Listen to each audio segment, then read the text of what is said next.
A continuación, Conecta TV Radio Online presenta Diálogo Abierto. Diálogo Abierto. Un espacio alternativo de entrevistas a personajes que hacen noticia en Ecuador y el mundo. Bajo la dirección del licenciado Jorge Ñacato. Por Conecta TV Radio Online, martes y jueves a las 13 horas. Bienvenidos. Muy pero muy buenas tardes, amigos televidentes y oyentes de Conecta TV Radio. Un gusto, un placer estar nuevamente con ustedes en este espacio Diálogo Abierto. El día de hoy tendremos dos importantísimos invitados. Se trata de, en primera instancia, estaremos dialogando con el catedrático universitario, el licenciado Rodrigo Rangles. Él es periodista. Con él analizaremos la salida, la renuncia del secretario de Comunicación de la Presidencia de la República, el señor Lasso, quien ha dejado una carta en la que nos deja muy preocupados. En realidad nos deja muy preocupados. Ya les vamos a dar a conocer sobre esta renuncia que hace el exsecretario ahora de Comunicación de la Presidencia de la República.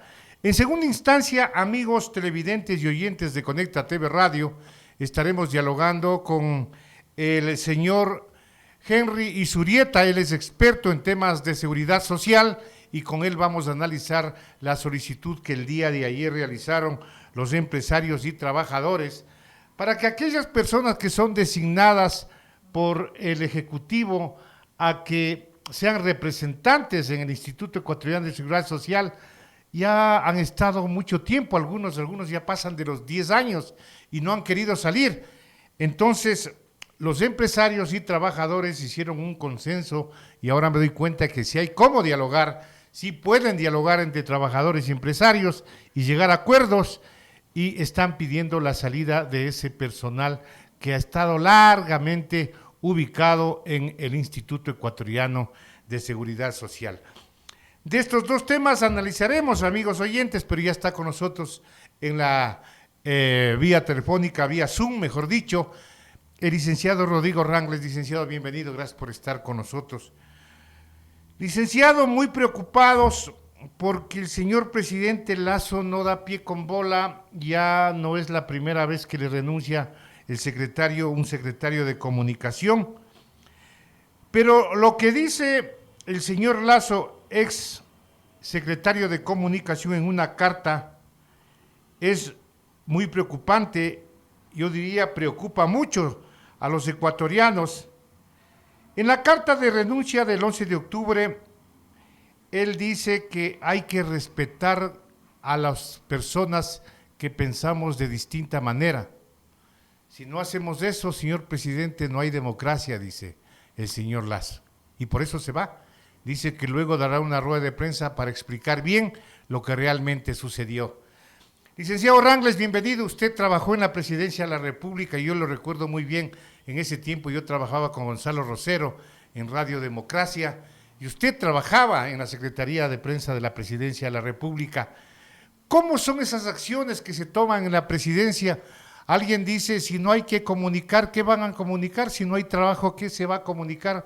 Si no hay trabajo, decía por ahí un periodista, no le van a hacer mentir tampoco al periodista que está en la Secretaría de la Presidencia. ¿Cómo ve usted este tipo de cosas, licenciado Rangles? Bienvenido, gracias por estar con nosotros. Gracias por la invitación, Enrique. Bueno, por experiencia debo decir que, como fui secretario de Prensa de la Presidencia, si el secretario de Prensa de la Presidencia de la República no participa de las decisiones respecto de estrategias políticas y de comunicación, simplemente tiene que renunciar, porque esa es su tarea, ese es su trabajo. Entiendo de la información que tengo que tanto el exsecretario Bonilla, Eduardo Bonilla, como en este caso Leonardo Lasso, se retiran de la presidencia porque están en desacuerdo con la forma en la que manejan la comunicación, la Secretaría de Comunicación y al secretario de Comunicación.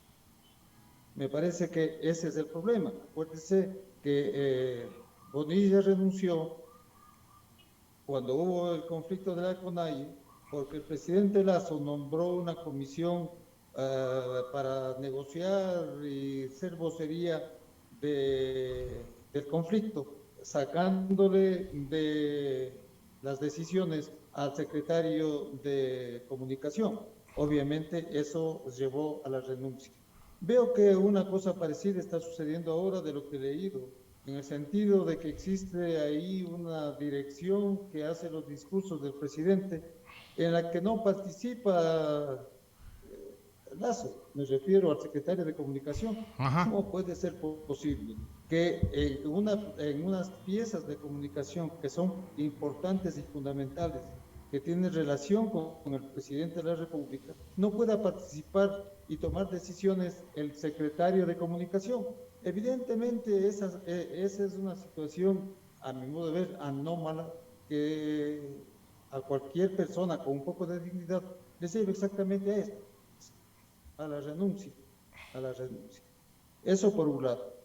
De mi experiencia con el presidente Rodrigo Borja, él hacía los discursos.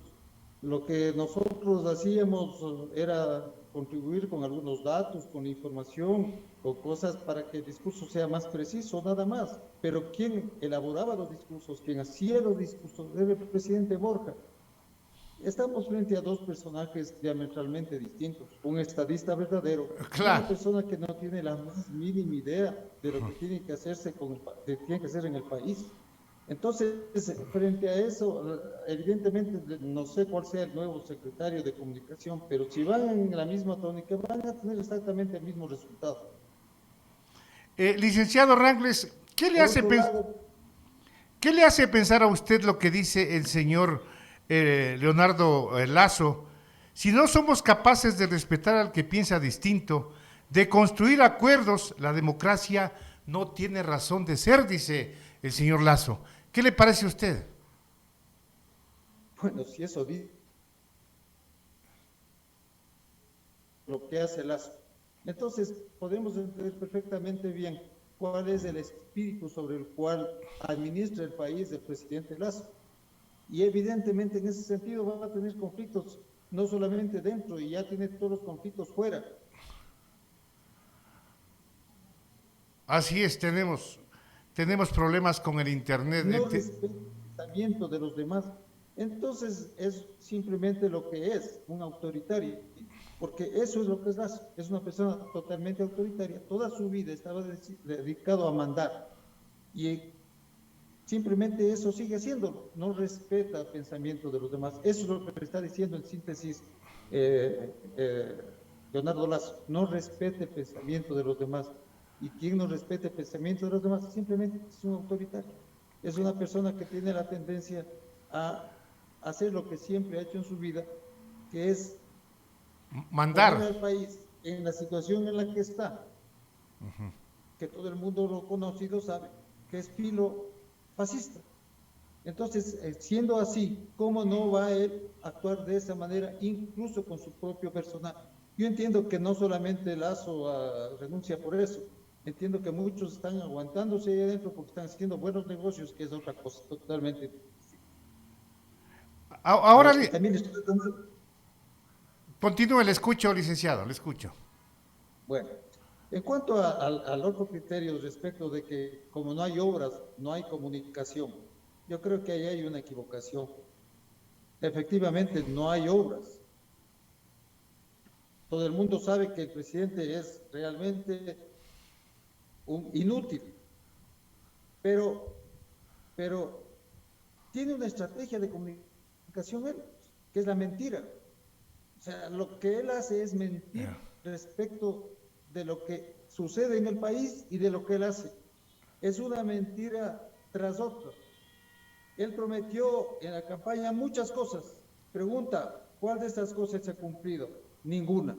Y como tiene que encubrir esa ineficiencia, esa ineficacia, lo hace a través de la mentira. Entonces miente permanentemente, tratando de cubrir todo ese conjunto de mentiras que también lo hizo en la campaña. La misma campaña fue una estrategia de mentiras y el gobierno tiene esa misma estrategia para tener al país engañado. Y claro, hay mucha gente que le cree pues al presidente. Son aquellos fanáticos que creen que por odiar todo lo que significa cambio, por odiar todo lo que puede oler a progresismo, entonces están tras él.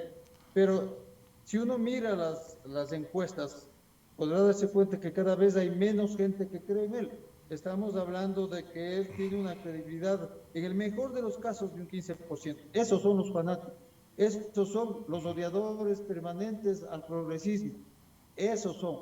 Pero el resto de la gente, en cambio, está un poco obnubilada, si se quiere, por ciertas cosas que aparentemente hace el presidente, que es encubierto a través de todo un sistema mediático, tanto gubernamental como de empresas privadas de comunicación progubernamental. Ahora, licenciado Rangles, pero mientras tanto, ¿el país qué? El país sigue perdiendo, el país sigue a la deriva. ¿Qué hacer en estos casos, licenciado? Bueno, ¿qué haría un médico cuando existe un tumor canceroso? ¿Qué haría? Hay que operar, Pues pues. las pastillitas, las compresitas, las cositas esas simplemente no funcionan, pues no sirven. Entonces cualquier médico va a recomendar extirpar el tumor. Pero hay médicos, pongamos en términos, hay políticos que lo que están es disfrutando de lo que está sucediendo en el país y que se niegan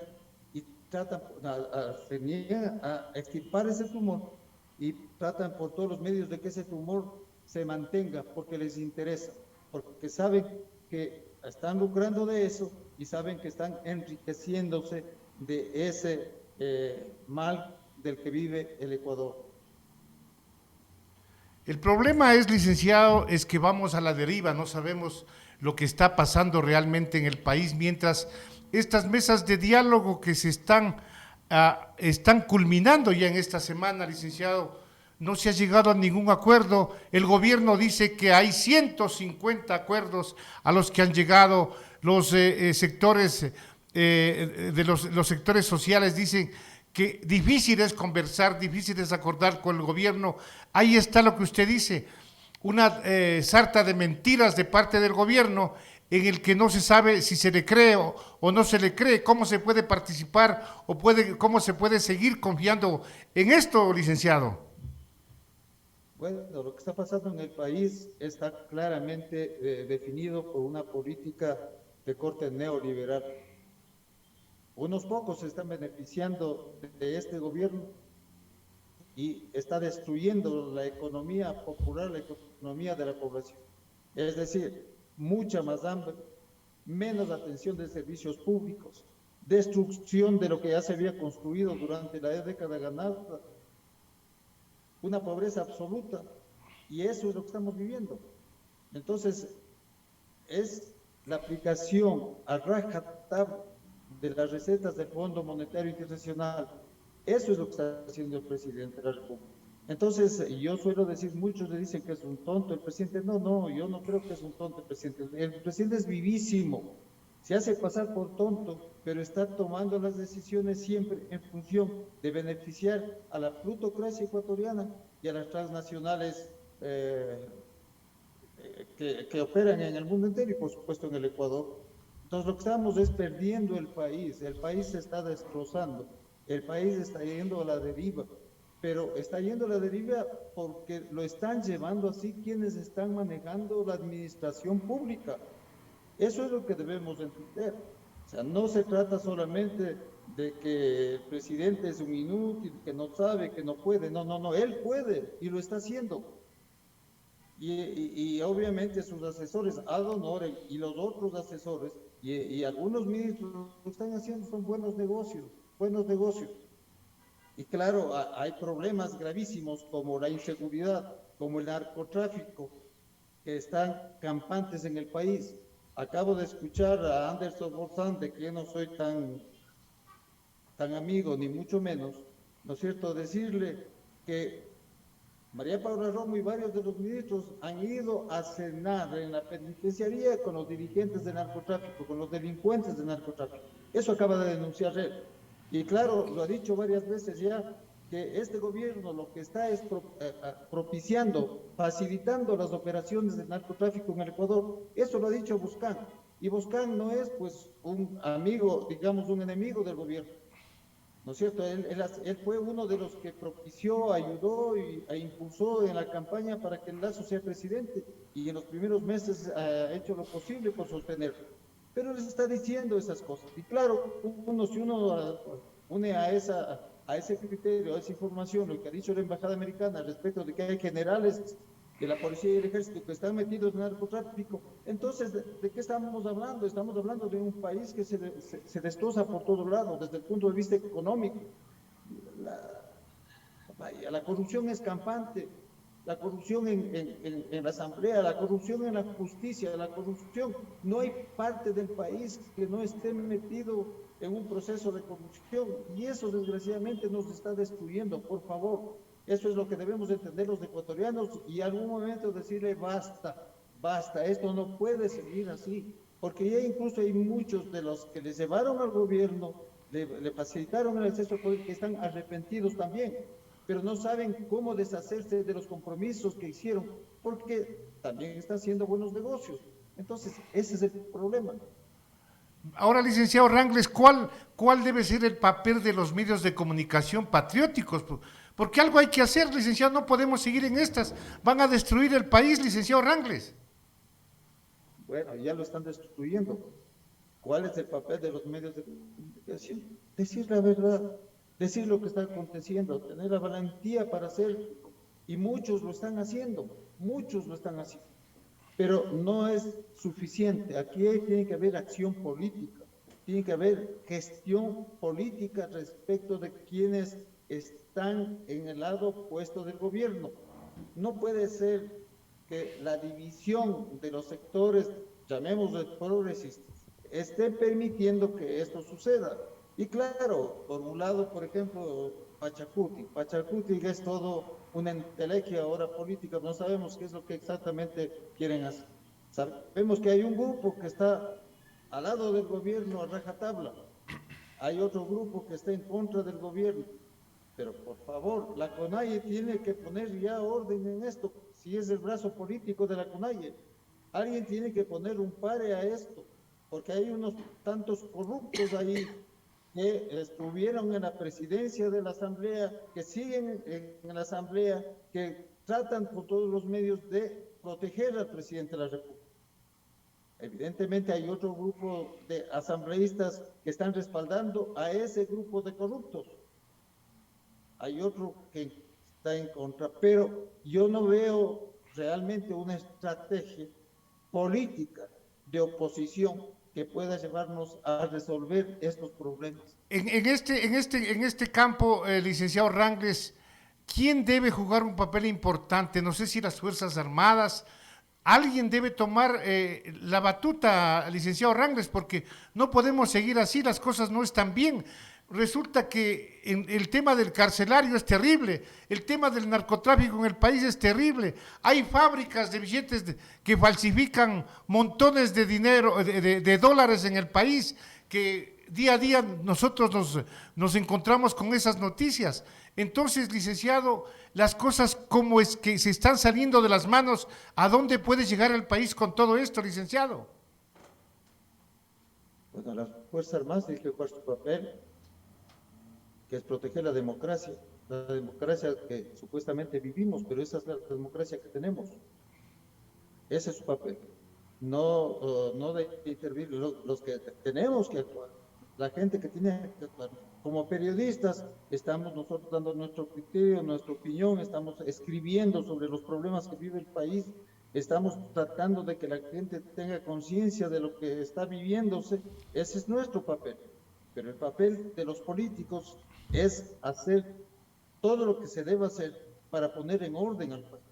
No son las Fuerzas Armadas, ni será la policía la que tenga que tomar acción para esto poner fin. Lo que sí hay que pedir es que las Fuerzas Armadas y la policía también analicen la situación real del Ecuador, vean qué es lo que está pasando con la presidencia de la República. Y por supuesto que habrá dentro de las Fuerzas Armadas también personas que tengan criterio propio, que analicen y que vean hasta dónde está llevándose el Ecuador. Y obviamente serán oficiales patriotas que se sumarán en un momento determinado a cualquier acción que ponga fin a esta situación. Ahora, evidentemente, esto tiene que hacerse a través de los órganos constitucionales. No se trata de un golpe de Estado, no se trata de eso. No. Yo creo que esa no es la solución en estos momentos. Yo lo que creo que hay que hacer es buscar la forma de, mediante las disposiciones constitucionales, poner las cosas en orden, poner las cosas en orden en todos los sentidos, en el ámbito judicial, en el ámbito ejecutivo, en fin, y eso es lo que tenemos que tratar de hacer. Licenciado Rangles, ese es el papel.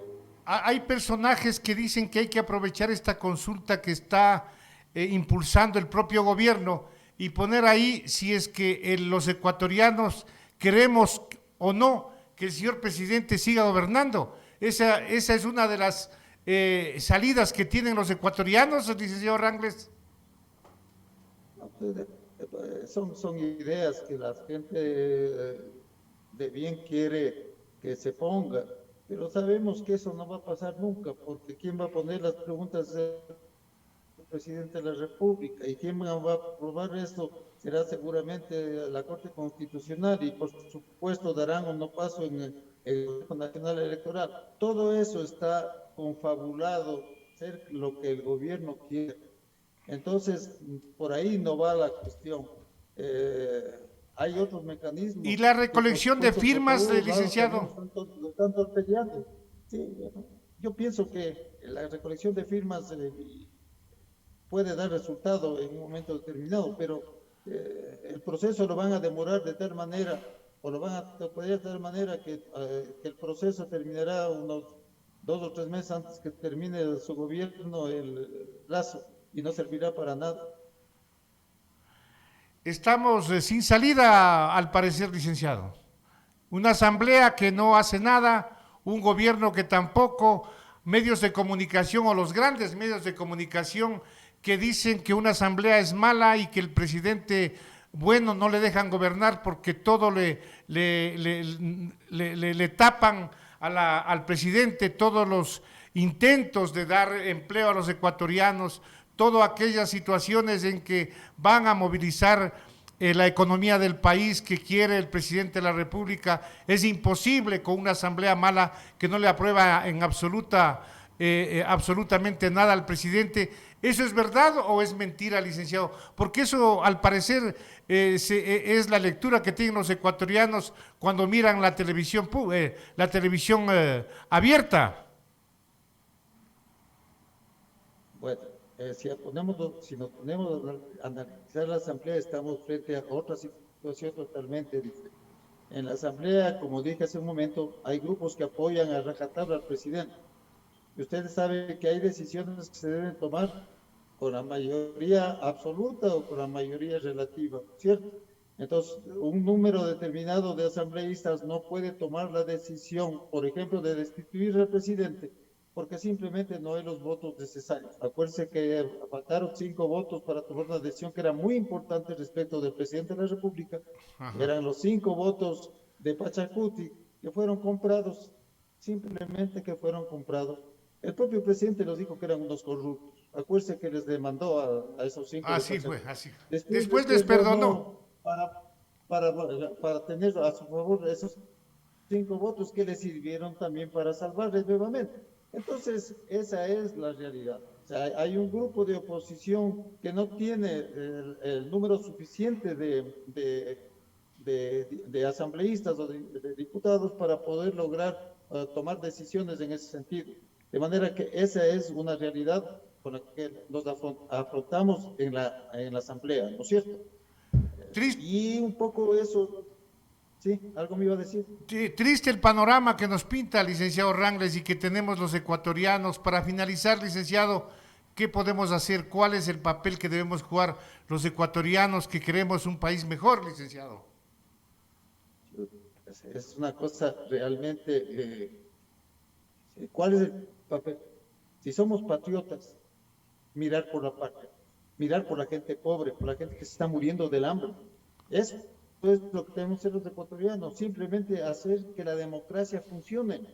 No esta democracia de la que el propio Lazo, exsecretario de Comunicación, se está quejando. Porque si se queja de la democracia interna dentro del palacio, imagínense lo que pasa con la democracia fuera del palacio. Así Es una es. democracia del capital, es la democracia del capital, porque no es una democracia, no es una democracia donde el pueblo decida las situaciones, tome participación para resolver los problemas que tiene. Esa debería ser la democracia. La democracia tiene dimensiones, pues, en la economía, en la política, en la parte social.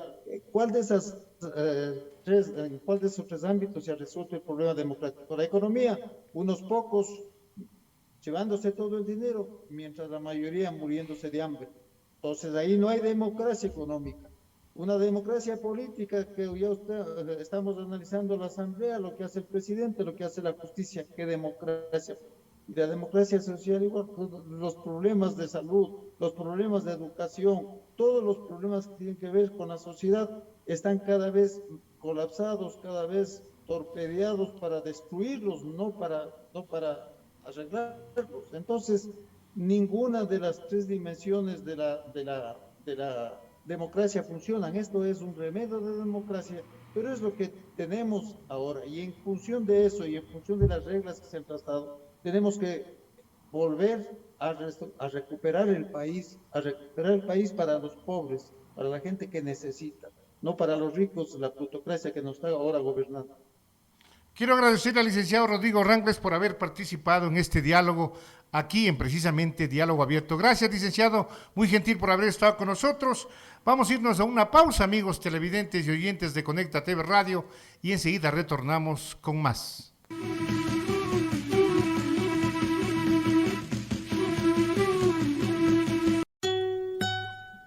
Exigimos que el gobierno y los empleadores paguen la deuda que mantienen con el IES, que nuestro seguro social sea despolitizado y administrado por sus propios dueños. Cárcel para los corruptos que perjudican nuestra institución. Medicina para las y los afiliados. El IES y BIES son de las y los afiliados, jubilados y campesinos, no de los gobiernos de turno. Firmes en la defensa del seguro social. Sedocut. Llamamos al pueblo ecuatoriano a luchar para que las áreas estratégicas no se privaticen ni se vendan. CNT, Refinería de Esmeraldas, Banco del Pacífico, Ban Ecuador. Las hidroeléctricas, telefónicas y petroleras son de las y los ecuatorianos. Monetización y concesión es privatización. Defendamos la patria. Sedocut. Ha llegado el día de enfrentar a los que solo saben. Usted sintoniza Diálogo Abierto por Conecta TV Radio Online.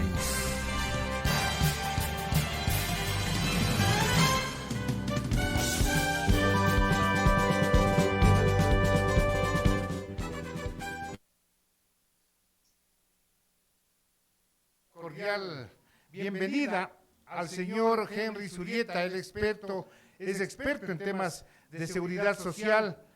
Licenciado Zurieta, gracias por estar con nosotros. Un gusto, un placer dialogar con usted.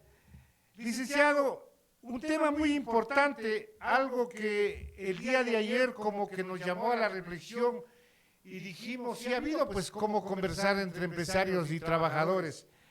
El día de ayer piden los dos sectores el cambio de los delegados del Consejo Directivo del Instituto Ecuatoriano de Seguridad Social. ¿Por qué se dio esto, licenciado? Bienvenido, gracias por estar con nosotros, estimado Henry. Muchas gracias, mi querido licenciado Enrique Velasco. Un agradecimiento por la oportunidad que me brinda. No hay mal que por bien no venga, porque en efecto es complejo que los trabajadores nos pongamos de acuerdo con los empleadores. Esa es una realidad, no solo aquí, sino en el mundo entero. Pero hay circunstancias en las cuales el tercero en discordia, por llamarlo así, el gobierno, lo hace tan mal que nos obliga a los demás a encontrarle salidas para solucionar los problemas que no puede solucionar el gobierno. El gobierno no solamente que es el deudor más grande que tiene el IES, sino que además es el responsable de dirigirlo. Y lo está haciendo tan mal, pero tan mal, que empresarios y empleados nos hemos visto obligados a reunirnos por estas circunstancias para tratar de encontrarle salidas, porque de la forma en cómo se está manejando actualmente el IES, nos perjudica a ambos. Porque si, por ejemplo, un trabajador, un obrero, se enferma y va al hospital, no le atienden. Pero si eso sucede, el proceso de recuperación de su salud se alarga, y al alargarse el empresario pierde, porque obviamente un empresario que tenga a su trabajador en malas condiciones de salud, aunque le obligue a ir a trabajar, no va a rendir igual. Entonces, cosas como estas han hecho que empresarios y las organizaciones que integramos del FUT nos unamos en una conversación primero y luego en la rueda de prensa que es de conocimiento público para analizar. Analizamos con ellos, por ejemplo, la problemática de la deuda del Estado. Porque el Estado, el IES primero dice que el Estado le debe 8.500 millones. Pero si usted revisa las cuentas del Ministerio de Finanzas, solo encuentra que le debe 280 millones de dólares, solo 280 millones. Pero los trabajadores decimos que nos debe 24.500 millones de dólares. Imagínense esa gigantesca diferencia. Para colmo, ni siquiera con la deuda que dice que está reconocida, se pone de acuerdo en cómo la va a pagar. Entonces, está en un proceso de reconocer una deuda de 4.500 millones de dólares en el ámbito de la salud, y entrega de esa millonaria deuda, entrega apenas 300 millones de dólares, y hace fiesta por eso. O sea, salió en todos los medios de comunicación de que entrega. Pero nosotros le dijimos, bueno, pague los 300 millones, pero también háganos conocer cómo va a pagar los otros 4.200 millones, ¿no es cierto? Entonces, es una grave situación. Ahora, Henricito, el tema es, ¿por qué no existen las cuentas claras en el Instituto Ecuatoriano de Seguridad Social? ¿Cómo es que se aventuran a decir, nosotros debemos esto, no hay papeles, no hay algo firmado? ¿Qué pasa? No hay empleados cuando se les dio la plata, cuando se les entregó el dinero para, por ejemplo, las inversiones que nosotros aplaudíamos en el sector petrolero, en el sector eléctrico, que iba a ser el seguro social. No nos imaginábamos que los políticos mismos nos iban a fallar. Acuérdese usted de Toachi Pilatón, cuando salió plata del Instituto Ecuatoriano de Seguridad Social, me parece que fueron cerca de 200 o 300 millones. Nosotros dijimos, bueno, el Seguro Social va a ganar platita de esa hidroeléctrica, ¿no? Pero resulta que está ahí tirada, ya no vale, ya ni se ve, porque el otro día yo pasé por ahí con unos compañeros técnicos y decían, ya ni se le ve, está llena de maleza. Entonces, ¿cómo recuperar esos dineros? ¿Cómo es que no se sabe cuánto es lo que se debe? No hay, ¿cómo saben decir ahí? No hay firmado nada. ¿Qué es lo que pasó, Henricito?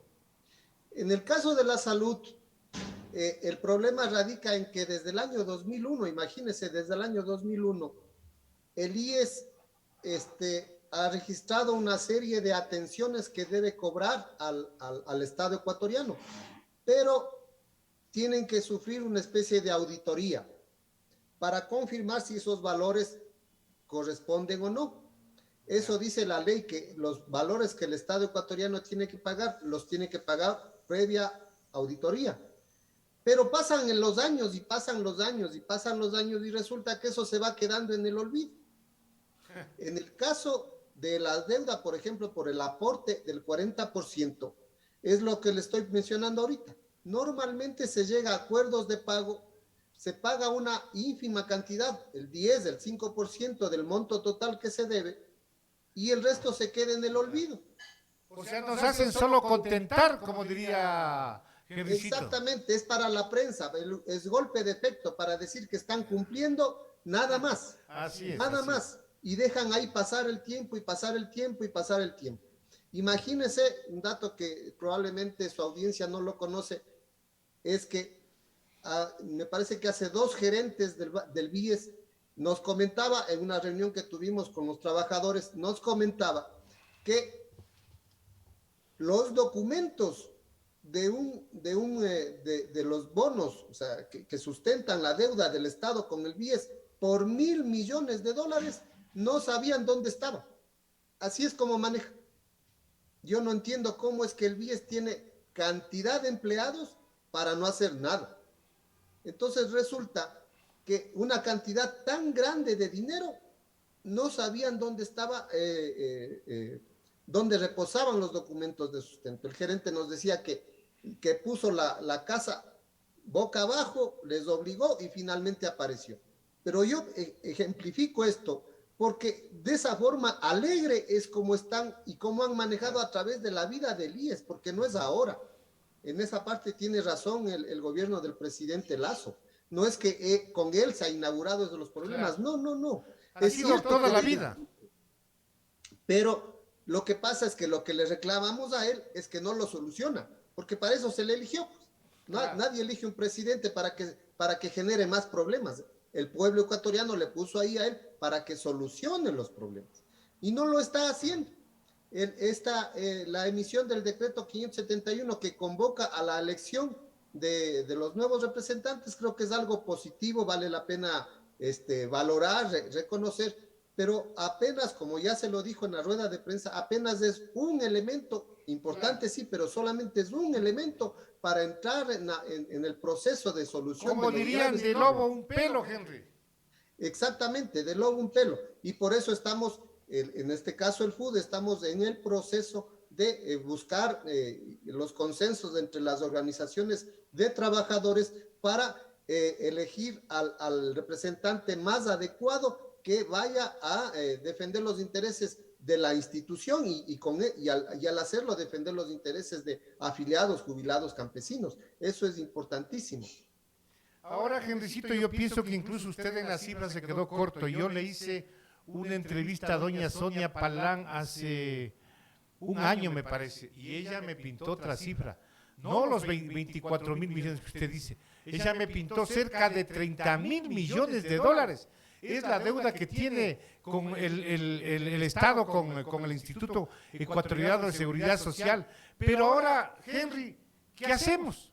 ¿Cómo recuperamos ese dinero si no quieren reconocer ni siquiera? A ver, dicen, bueno, para que yo pagarles papeles, y como usted dice, no hay. ¿Cómo hacemos para recuperar ese dinero? Nosotros nos ubicamos en los 4.500 millones de dólares porque tenemos la argumentación necesaria para poder justificar. Es muy probable que el economista Palán, porque de hecho, como usted sabe, formó parte de una comisión interventora, tenga mucha más información, pero también es cierto que en el gobierno del presidente Correa se consolidó una deuda desde la época que en el país circulaba el sucre, y ahí se perjudicó enormemente las arcas del IES, enormemente, porque se tradujeron, se cotizó a 25.000 sucres por dólar. Ahí la deuda bajó ostensiblemente.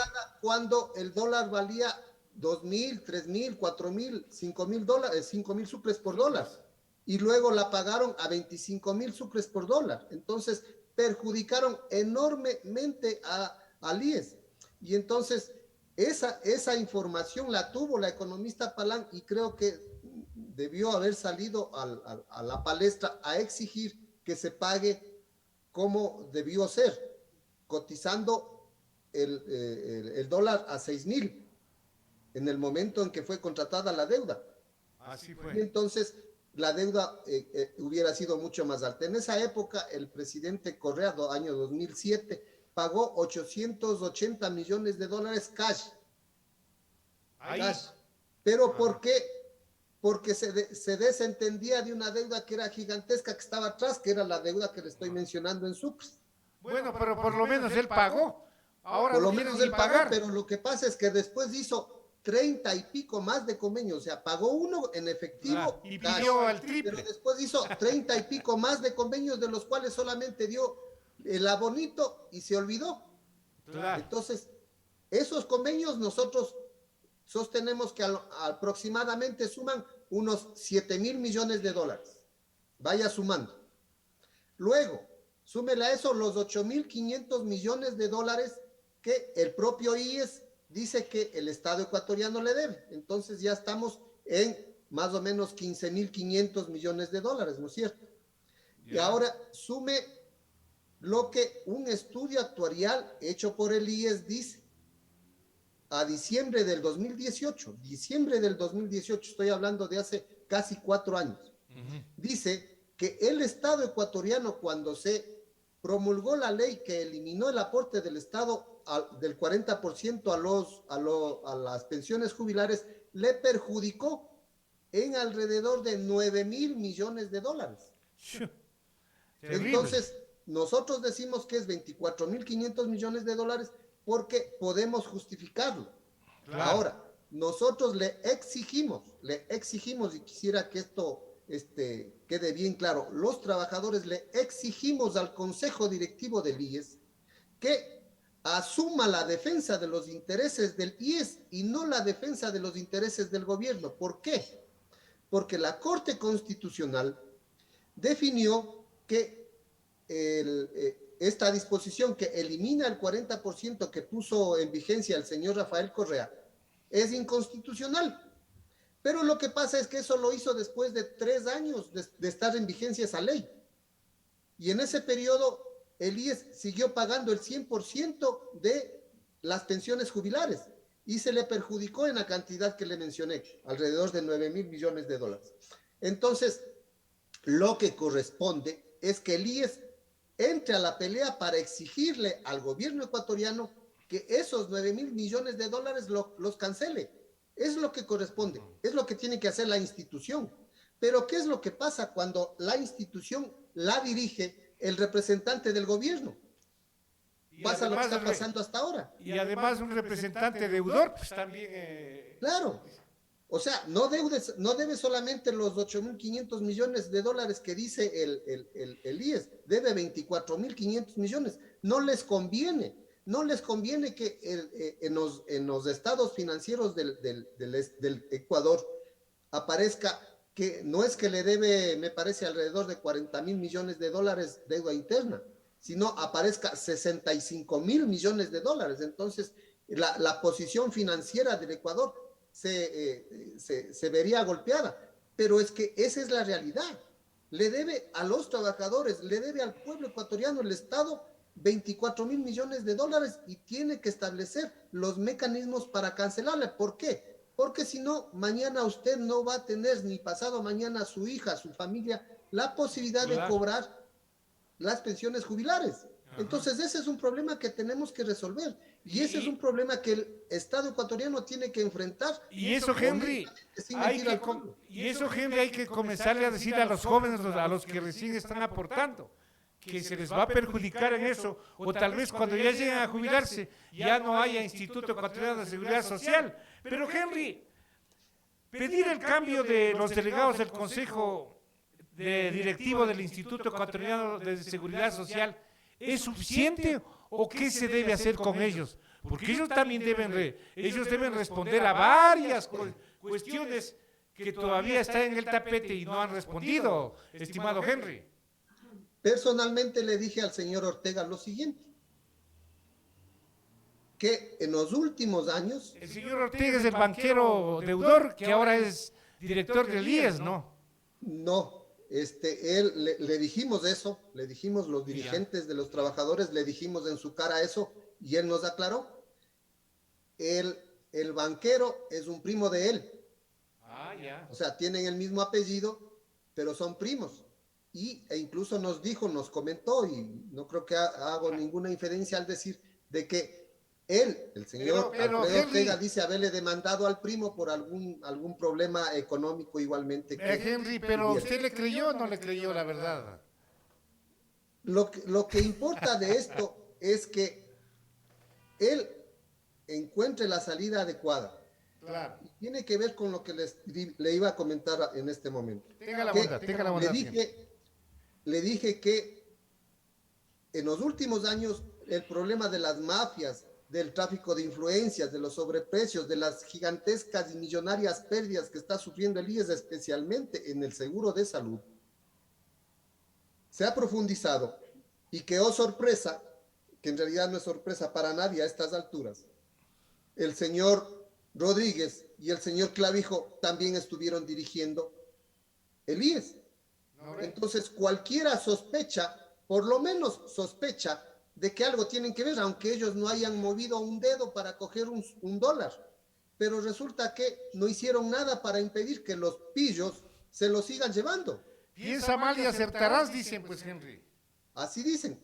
Y entonces creo yo que además de la presión social que le hicimos con la marcha del 21 de septiembre, en la cual le exigimos que reconozca la deuda, que haga un plan de pagos y que nombre nuevos representantes, también esta afirmación que le hicimos los dirigentes de que si es que no cambia urgentemente de representantes, él se va a manchar o se va a quedar manchado o se va a hundir en el mismo lodazal, en la misma cloaca que están viviendo los otros dos representantes al no hacer nada para evitar el robo de millones y millones de dólares que salen de los bolsillos de los trabajadores ecuatorianos. Henry, pero ahora que estamos finalizando el programa, ya nos faltan 8 minutitos. ¿Qué nos queda, Henry? ¿Qué nos queda? Ponernos a llorar, ver qué pasa, seguir insistiendo en estos temas para ver si el Instituto... Porque a cada rato les desacreditan, Henry. Todo el mundo ya no vale el instituto, esto ya va a terminarse, el instituto ya va a fenecer, que ni sé qué, que ni sé cuándo, que deudas por aquí. Le están desprestigiando y la gente también está diciendo lo mismo.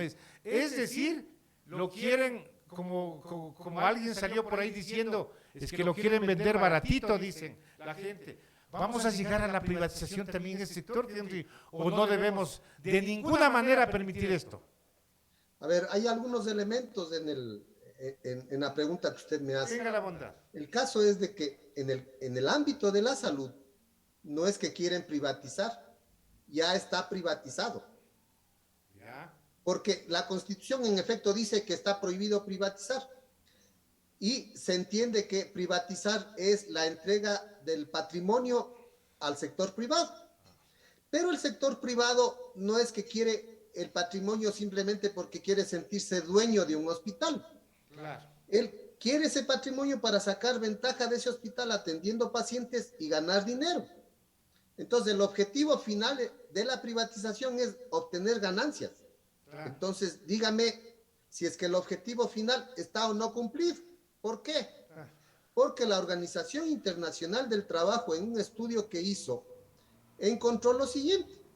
Encontró que en un periodo, que si mal no recuerdo es entre el 2013 y 2017, el seguro de salud entregó a los prestadores particulares de salud, así se llama en la contabilidad del IES, es decir, a los hospitales de clínicas privadas, la friolera de 4.000 millones de dólares. 4.000 millones de dólares.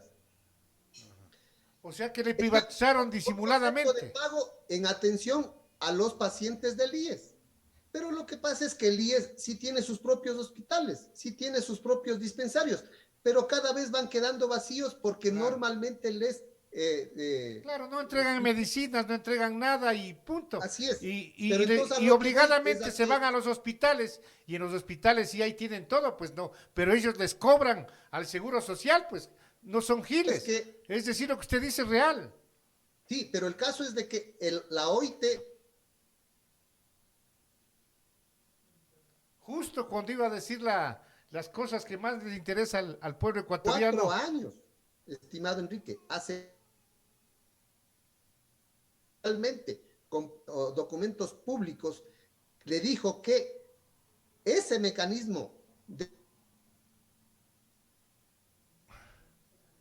Qué pena, Henry, se nos va el internet de justo. Salud, lo siguió haciendo. Ya, Henry, tenga la bondad de repetirnos esta partecita porque parece que nos están viendo en el gobierno y nos quitan internet cuando justo estaba usted diciendo ese tipo de cosas. Repítanos esa partecita, tenga la bondad, Gusto, Henry, por favor. Y alzando la voz porque no le tenemos miedo al gobierno ni a los señores que andan tratando de desprestigiarnos ni cosas por el estilo. La OIT le dijo al IES hace años que el mecanismo que aplica derivando los pacientes del IES al sector privado no es sostenible para el seguro de salud, le dijo. Claro. Y que debe encontrar mecanismos para minimizar este procedimiento y lograr que sus propias instituciones de salud funcionen adecuadamente. Le dijo. Pero de ahí a esa parte, ¿sabe qué es lo que ha pasado? Que en vez de hacerle caso a la OIT, han profundizado la derivación de pacientes al sector privado. Por eso es que ahora el sector privado se queja de que no le pagan, porque les envían miles y miles de pacientes, ¿no es cierto? Entonces, así es, por eso es que... Yo quiero concluir la parte de la privatización que usted decía. Tenga la bondad. El sector de salud ya está privatizado porque las ganancias ya las están obteniendo los dueños de los hospitales y clínicas, aunque no les hayan entregado el patrimonio, claro, pero sí les entregaron los pacientes que son los que generan la ganancia a través del cobro de las recetas, a través del cobro de las facturas por las cuales son atendidos los pacientes. Entonces está privatizado. Ahora, por el seguro de pensión. Qué pena, se nos va el internet a cada instante, amigos televidentes y oyentes de Conecta TV Radio. Es un tema muy importante, algo que el pueblo debe saber lo que realmente está pasando en el país, pero lastimosamente se nos va la señal del internet. Se nos cayó el internet, me parece, ahora sí se nos fue a cero y nos quedamos sin internet. ¿Sí? No me están ni oyendo, me parece que ya. Qué pena, Henrycito. Se nos fue el internet ahora sí definitivamente. Parece que nos han estado oyendo. Qué pena, amigos televidentes y oyentes de Conecta TV Radio. Nos despedimos. Nos quedamos sin internet. Y ahí nomás quedemos.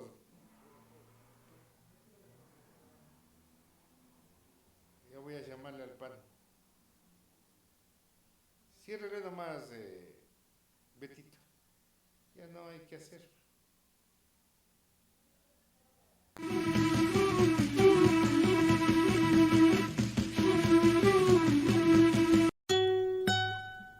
Exigimos que el gobierno y los empleadores paguen la deuda que mantienen con el IES, que nuestro seguro social sea despolitizado y administrado por sus propios dueños. Cárcel para los corruptos que perjudican nuestra institución. Medicina para las y los afiliados. El IES y BIES son de las y los afiliados, jubilados y campesinos, no de los gobiernos de turno. Firmes en la defensa del seguro social. SEDOCUT.